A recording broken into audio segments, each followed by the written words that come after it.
Thank you. Thank you. Maybe seated. You may be seated. All right.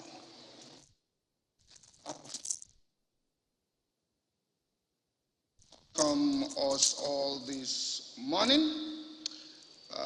I want to welcome to the 15th, also the 15th anniversary and the 32nd edition of the platform. The platform started in 2007, and the first event was in Excusez-moi back then, and it began to grow, so we had to move it, I think, within the third edition to the Tafawa Balewa Square. At the Tafawa Balewa Square, it grew to about 19 to 20,000 people in attendance. Now in 2010, there was a dramatic change that occurred.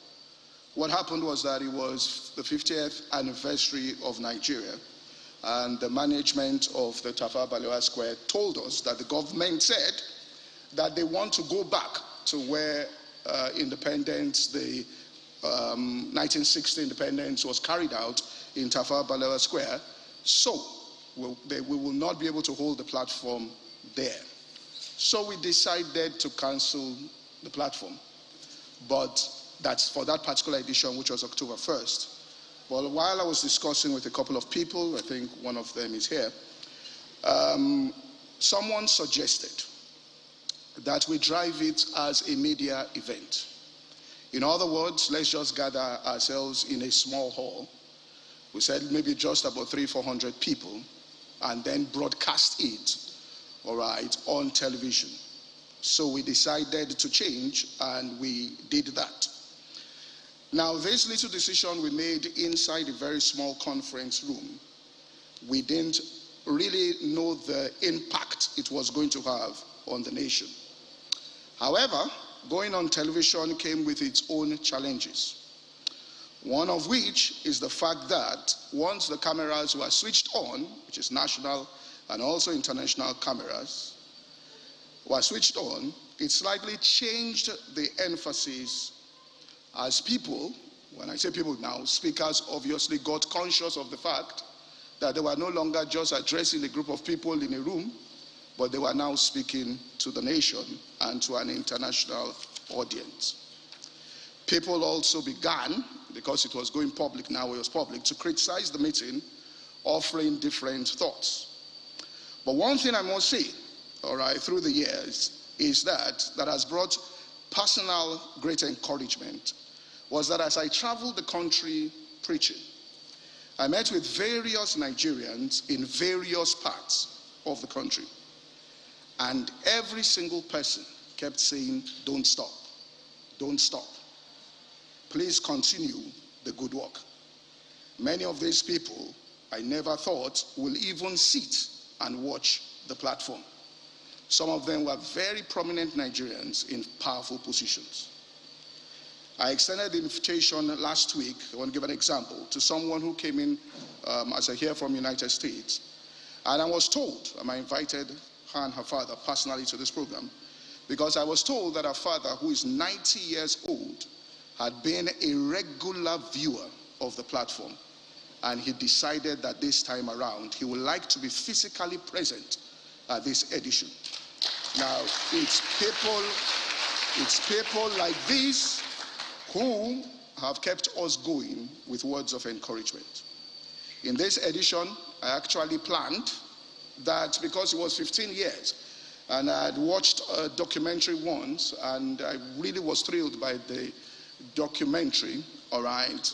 So I had always played that, I would play that role also in a documentary, and I felt this was my own opportunity to do it.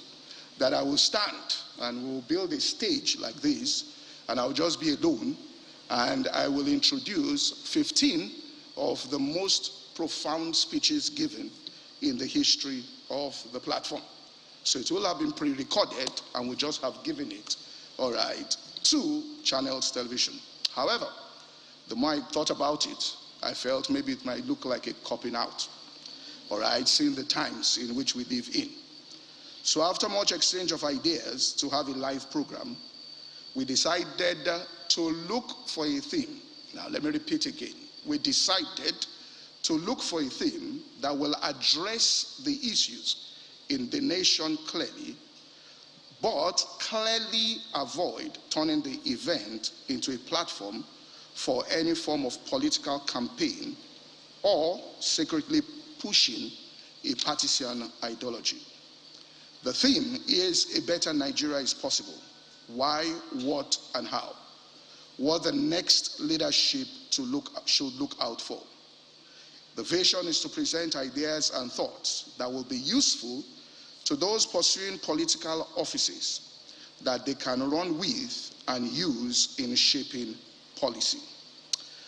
For me, there are three ways in which national issues can be approached in terms of response. You can either respond by renewal, respond by revolution, or respond through resignation. I'll start with the third, which is resignation. And resignation occurs when people believe that they no longer can change the outcomes of where they are and exit those places to where they feel their dreams and their aspirations will be realized. Now, we do know that there are a lot of people who have chosen this option in terms of resignation.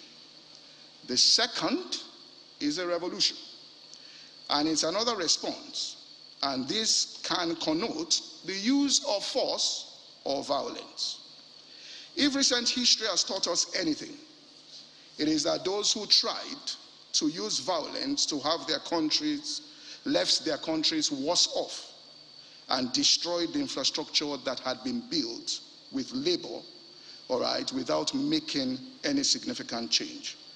The Arab Spring is a clear example. Those nations that have emerged and have grown in the last 50 years have not resorted to this method. Now, personally, I grew up, and there's a bias here, all right, from a place where I understood the power of persuasion and diplomacy. The Bible says, train a child in the way that she should go, and when he grows up, he shall not depart from it. So what was formed in your childhood will obviously affect you in your adulthood. Now, I've said this before. I was born as the third child to my parents. The first was a lady, all right? The second was a man. So the position of firstborn was gone, and the position of first son was gone. And then the lastborn also was a lady, so the position of lastborn was gone. A lastborn can cry and as the baby of the family and get things done. The firstborn can be authoritative and you have to listen. The first boy too has authority. But when you are in the middle, there is no authority. If you shout, nobody listens to you. If you cry, they say you are being childish. So I came to understand very early that the way to get things done was to create a win-win situation for everyone. If you wanted to get your agenda through and you want the authorities to respond to you, you have to start building bridges, alliances among people, become the best friend of every child inside the family, so that when you want to push your agenda, you have the support. We must understand that if people resort to extra legal means, it causes problems. And those of us, let's remember this, who consider ourselves to be elites, I said this last year, who have visas on our passports, will be the first to exit, leaving those who have no means to bear the brunt. These people who have no means are actually the masses. And the way democracy is designed, they will determine who gets elected next year. The last option, therefore, is a renewal, which is really the way reformation does happen. And this is when the leadership, and I repeat again, the leadership, because from my interaction with people, the leadership of this country watches this program. The leadership makes a conscious decision, knowing that their own failure will throw up either of those two options. Renewal, therefore, is the responsibility of leadership. And it's a process that empowers the people in a nation to work together to create a common vision about the nation's purpose and how to achieve success. Now, because in this we are presenting thoughts that the next leadership can look at, I will, in closing this, just propose 5 things that I think can help. Number 1, whoever gets elected on February 25th must paint a clear-cut vision for the country that can be sold to the citizenry about how Nigeria will look clearly in years to come and the position she will occupy among the Committee of Nations. A very clear and precise vision that is understandable to all. Number 2, whoever wins should form a government of national unity. What I mean is to go beyond the confines of your political party to select talents that will send an all-inclusive message to everyone. Now, I'm not naive, and I know that in politics, it can seem that if you want to do that, then it becomes monkey they walk, baboon one chop. A friend of mine wrote this, a church member, and put it on Twitter, a tweet many years ago. He said, many people say technocrats should come into government. He said, I will tell you who the technocrat is. He said, when I was in Ife, one time we were cooking, me and my roommate, and a friend of ours came in as we cooked, and we shared a meal with him. But surprisingly, this friend of ours always showed up anytime we were cooking. He knew when we were making the food, and he would come in and sit. He said, my friend was a technocrat. In other words, the politicians have gathered it, campaigned, and labored. And then somebody comes in. So I understand. I'm saying this to say that I understand how it is in politics, and that people have invested their time and resources and believe that they should be rewarded. But there should be a strong consideration in bringing this country together in terms of nation building.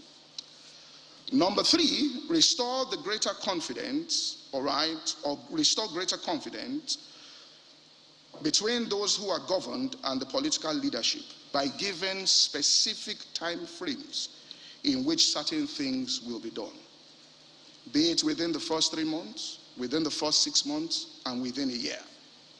Things you can be held accountable for, even if they are low-hanging fruits.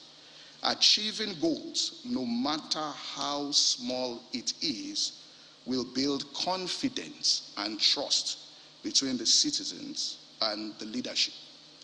I mean, I say this, that Colombian national team, I can remember in the World Cup, were 3 goals down, just to show how powerful small steps are. And went into the World Cup that year, people thought that they were going to at least become semi-finalists with the kind and quality of team they had. They had lost every match, and this was the final match. They were going home. They were 3 goals down in the first half.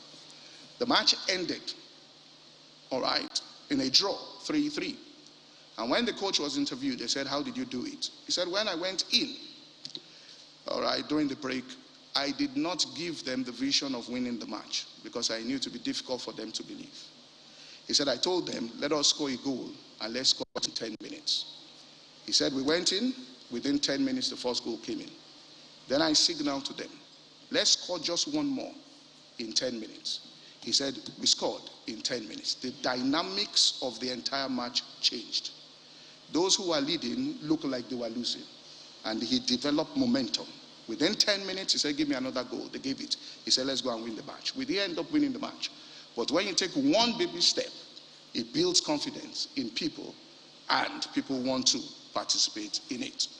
4th is bringing the youth into governance in visible positions. Understanding, like I said, the way politics works, they don't have the financial might to make the contributions that might earn them a seat at the table. But this must be consciously done to restore confidence into people. And then lastly, can't speak too much about this, but the legislative arm is probably the most important arm of government in a democratic institution.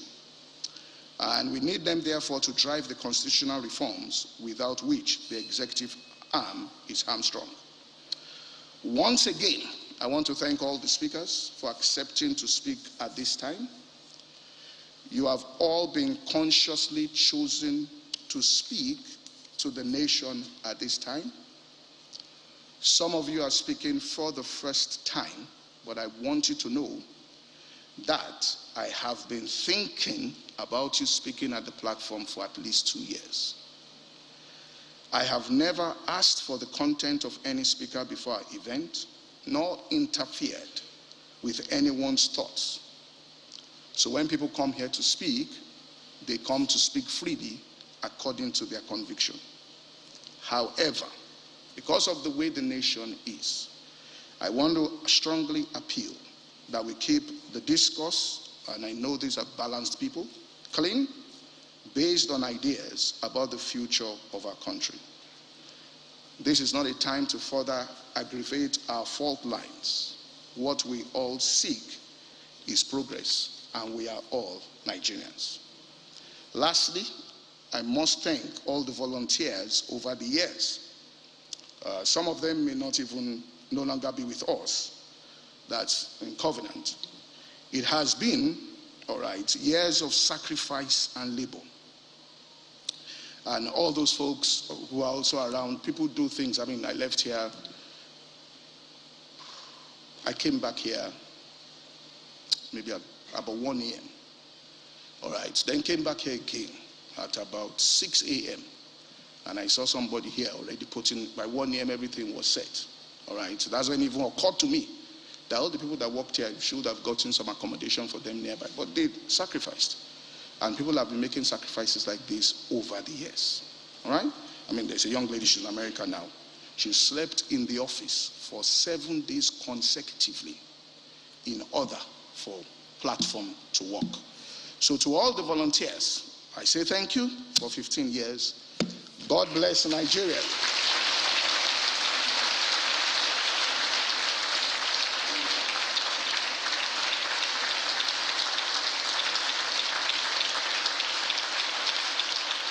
Thank you so much, Pastor Podri.